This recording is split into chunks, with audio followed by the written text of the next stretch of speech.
Welcome to the Lose Weight, Live Life podcast. If you're someone who would do anything to lose weight, yet finds it impossible to stick to a diet, to eat less, or just what you think you should, this podcast is for you. I am your host, certified life and weight mindset coach Claire MACKENZIE. Listen in to learn how to stop overeating, lose weight for the last time, and create a relationship with food and yourself that you love, all without diet deprivation and self-sabotage.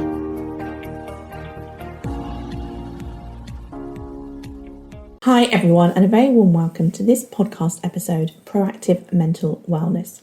So I've talked about proactive well-being on the podcast before, but not, I don't think, in the context of mental wellness. Now, I want to give you a disclaimer before diving in here. I'm not a mental health professional. I'm not a medical professional.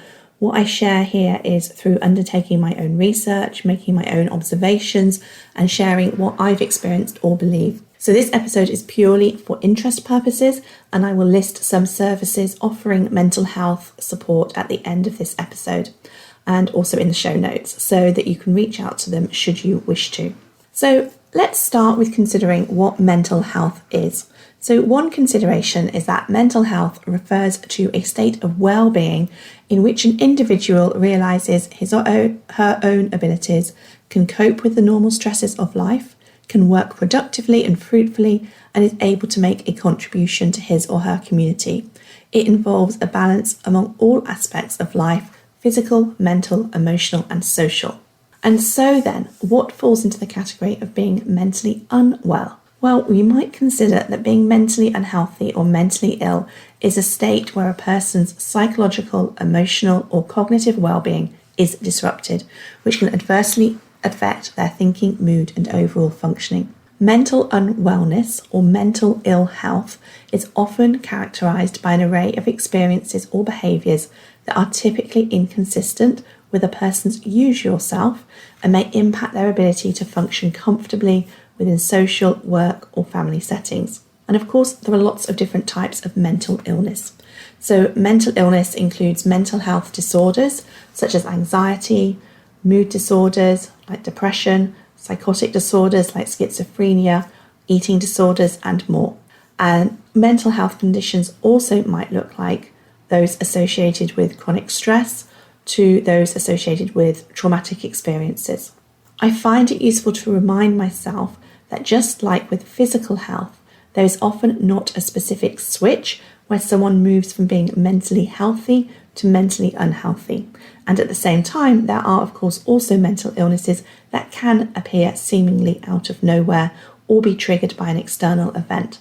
In just the same way that you can neglect taking care of your physical health for many years before it creates a physical health condition, and you might get a medical diagnosis for an illness that appears out of nowhere for no obvious reason, and you might get a medical problem as the result of an accident or something happening to you. All of these are equally true of mental health as they are of physical health. And so just like I believe in taking care of our physical health to the best of our ability and to give ourselves the responsibility to learn and figure out how to take the best care of ourselves so that we can put the odds more in our favour to avoid chronic physical illness, whilst also appreciating that our best efforts are not going to protect us from medical conditions and accidents, I believe in exactly the same way that there are some things we can do to proactively take care of our mental health to help us reduce the risk of some mental health conditions and become chronically unhealthy. So with mental health, just like with physical health, whilst there are many various factors that contribute to mental wellness, including genetic, biological, and environmental elements, there are certain practices and things we can do to support ourselves that may provide some protection. Okay, and actually many of them, if not all of them, overlap with improving our physical health. So you get to double the return on your health investment when you are proactively taking care of yourself. So why am I talking about this on a weight loss podcast? Well, firstly, I believe that weight management and our relationship with food is something that doesn't happen in isolation, but something that is closely intertwined in all aspects of our life. And eating is actually a mental health coping strategy that some of us have unknowingly taught ourselves. So for some of us, food becomes our de-stressor, our comfort, our escape. We might consider it our freedom, or as a client once shared with me, her friend or her only friend that had no expectation of her. But the problem is that when our eating is out of balance, eating to feel mentally better can become a pattern that leads us to the opposite of becoming both mentally and physically well, and can actually lead to our mental and physical health deteriorating. And whilst we're all aware of the impact that a poor diet or developing obesity has on our propensity for heart disease, type 2 diabetes and some cancers, we likely don't give quite so much consideration to the impact it has on our mental health. And the converse also applies. So some of us find that when our mental health is below par, the balance of how we want to be eating changes, and that can lead to weight gain. Being overweight or obese can have a very detrimental impact on our mental health in a number of ways. It can lead to depression and anxiety. And of course, studies suggest a bi-directional relationship between obesity and being overweight and depression or anxiety. Each condition can be a risk factor for the other, creating potentially a cyclical pattern. Number 2 is low self-esteem, because negative body image and societal stigma towards obesity can also contribute to low self-esteem and negative self-perception. Number 3 is social isolation and loneliness. People who are obese or overweight might withdraw from societal activities due to physical limitations, fear of judgment, or experiencing bullying, potentially leading to social isolation and loneliness, which has a detrimental impact on mental wellness. And then just discrimination and stigma itself. Experiencing weight-based discrimination and stigma can be psychologically harmful and potentially contribute to stress, anxiety, and depression. And then also a factor on its own is, of course, chronic stress. See how they all interrelate. So managing the health consequences of obesity can lead to chronic stress, including navigating medical care and managing comorbidities. Again, can be a source of chronic stress. We've got sleep disturbances. So obesity can be associated with sleep disturbances such as sleep apnea, which can negatively impact mental well-being through mechanisms like impairing cognitive function and mood regulation. And also just the impact on daily life. Physical limitations and health issues can often affect daily activities, work and mobility, which might influence mental health by limiting opportunities and create more stressors. And then there's body dissatisfaction, discontentment with body size and shape, potentially exacerbating by societal ideals, can be associated with emotional stress and mental health challenges. So that might all sound rather doom and gloom, but of course the opposite is also true, which is when we start making improvements to how we're eating and losing weight, all of those also have the reverse positive impact on all of those different aspects of our mental well-being.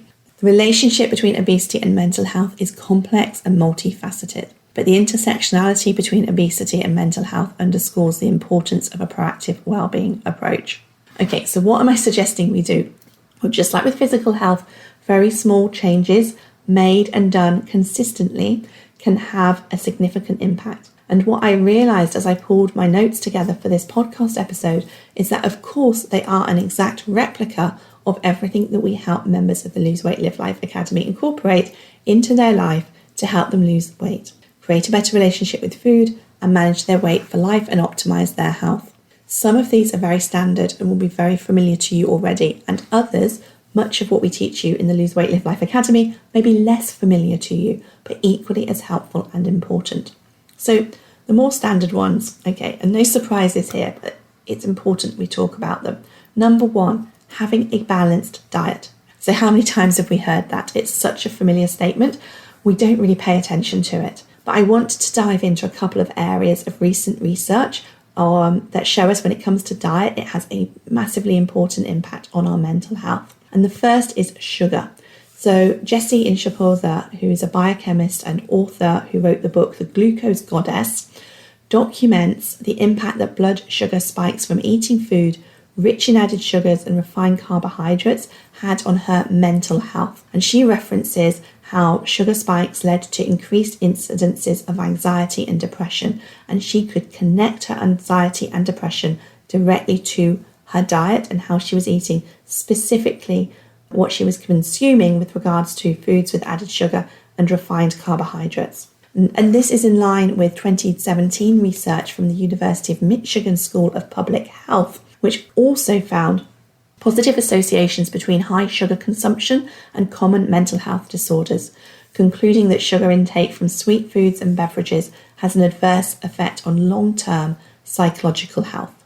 And a 2020 research published in the British Medical Journal found that healthy eating patterns such as the Mediterranean diet were associated with better mental health compared to unhealthy eating patterns such as the Western diet, and that the effects of certain foods or dietary patterns on glycemia, so that's the amount of blood in our sugar, immune activation, and the gut microbiome play a role in the relationship between food and mood as well.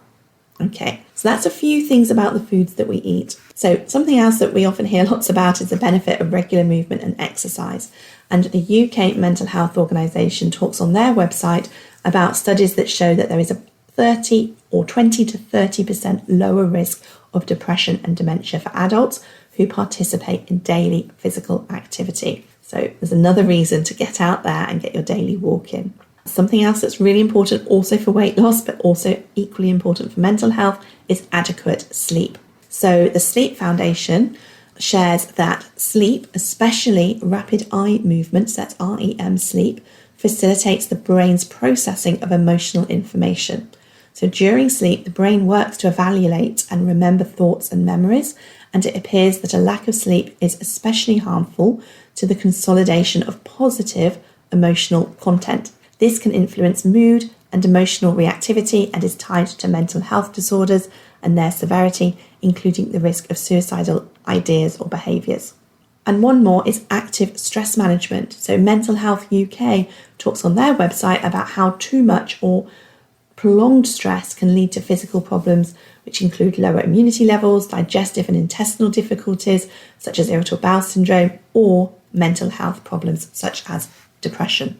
Now, what you might notice from all of the above is that they all have a multi-directional relationship with each other. So eating well and moving often not only will have a direct impact on your mental well-being, but it will also help increase your propensity for better sleep and decrease stress. So creating an even greater positive impact on mental well-being. And the converse is true. When you're getting good quality sleep and taking care of stress in your life, chances are you find it easier to eat well and find the time, energy and motivation to move more and or exercise. Of course, what's missing here is exactly what's missing from the generic message of eat less, move more when we express how difficult it can be to lose weight. And that's the underlying causes of why we don't do what we know will help us. And that brings me again back to what we teach in the Lose Weight, Live Life Academy, which is about how to know your body, hack your brain, manage your mind, enable your emotions, replace your inner critic with your inner mentor, and learn how to stay intentional about everything in your life, from the smallest daily habits to your big life dreams and goals. All of these are so important when it comes to proactive mental wellness, and practicing these as a way of being in your life is what you learn in the Academy. And so what does this look like? Well, this looks like taking responsibility for understanding your own body and equipping yourself with the latest information about how different foods, especially processed and ultra-processed foods, affect how your body functions to take care of your mental and physical well-being. This has never been more important than it is now if you are a woman who is perimenopausal or in postmenopause, because research shows that as our bodies transition through this phase in our lives, they become less able to handle the challenges that a high sugar diet or diet high in processed foods present. The second one is establishing your inner voice, or looking at those sentences in your mind, depending on how you think about them, as your inner mentor instead of your inner critic. This requires you to understand where your inner critic comes from so that you can lovingly fire her and become your own supportive best friend and cheerleader who helps you make these positive life changes from a place of self-appreciation and knowing that you're worth it. Number 3, understanding the motivations of your primal brain and how to manage those motivations. So even though you know what to do to take care of your mental well-being, it doesn't mean that you're necessarily going to start doing it just like that, or if you do start doing it, that you are going to find it easy to continue to do it consistently and persist in that. In just the same way that you know how to eat to lose weight or be healthier, but you still don't know what to do.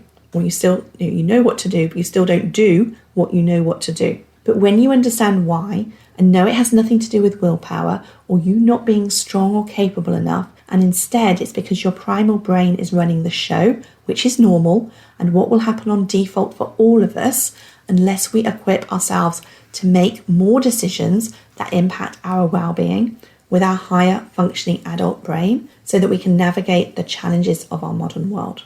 And then number 4, lastly, there is enabling your emotions. And that looks like learning to feel the discomfort and negative emotion that we experience in life in a way that's not intolerable and never ending. And seeing that when you lean into normal human emotion, it becomes far easier to bear, and the negative impact of feeling those emotions is far less negative than all the crazy things we do to avoid them, which is overeat, overdrink, overspend, overconsume through repeated Netflix binge watching or endless hours of social media scrolling, all of which can lead to decreased mental well-being. So where does that leave us? Well, it leaves me with encouraging you to commit to taking action on one very small takeaway thought that came up for you as you listened to today's episode. I've only scratched the surface on this topic, but if you wanted even more of a reason to move a little more, look at food labels so that you can choose your foods based on their lack of added ultra-processed ingredients, or skip the syrup in your coffee order, or just go to bed half an hour earlier to get better sleep, or finally go back to that yoga class. Maybe, just maybe, you found another reason for doing so, which is what I want for you, because remember, just doing one of these consistently will have a positive impact on other areas that will benefit you too, and it might just cause a ripple effect of self-care for you. Also, at the beginning of this episode, I mentioned I would share details of mental health organisations so that you can seek support if you would like to. So if you're in the UK, you can go to www.mind.org.uk. If you're in the US, you might want to check out Mental Health America at mhanational.org. And if you're in Australia, the Mental Health Australia website is mhaustralia.org. All of those websites provide guidance if you're looking for mental health support. Thank you for listening to this episode, and I look forward to speaking to you next week. If you enjoyed listening to this podcast and are ready to live a more intentional life, lose weight as a part of that journey, and create a relationship with food and yourself that you love, then I would be honoured to have you join the Lose Weight, Live Life Academy membership and coach with me. The programme offers different levels of support to suit you, including self-paced learning, twice weekly calls, private coaching, an amazingly caring community, and lots more. Find out all the details about when and how you can join at www.thebestyou.coach/coaching.